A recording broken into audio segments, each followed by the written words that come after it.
పలిగిపోయిన డప్పులో నాదం ఎవరేస్తామని చెప్పి పాడిపోయినావు కదా, పలిగిపోయిన డప్పును మళ్ళీ మూయిస్తాం, మళ్ళీ వాయిస్తాం, ఖచ్చితంగా చౌరస్తాను నిలబడి నీ గొంతును వినిపిస్తాం. నీకుందేమో చావు తప్ప నీ పాటకు లేదు, నీ బాటకు లేదు, నీ మాటకు లేదు. నువ్వు నేర్పిన మాటలు, నువ్వు అందించిన స్ఫూర్తి ఎప్పటికీ మా నడగరానా మిగులుతూనే ఉంటది.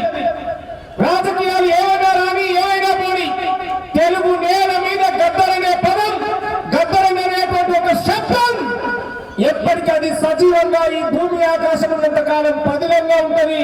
గద్దరన్న మా ఊపిరి ఉన్నంత వరకు నీ ఆట పాట మాట కొనసాగిస్తామని చెప్పి మరొకసారి గుర్తు చేస్తూ, ఇంత మహోత్తరమైన కార్యక్రమాన్ని ఏర్పాటు చేసినటువంటి పెద్దలకు మరొకసారి గట్టిగా చప్పట్లతో మనందరం కూడా హృదయపూర్వకంగా ఉద్యమ వందనాలు తెలియజేస్తాం.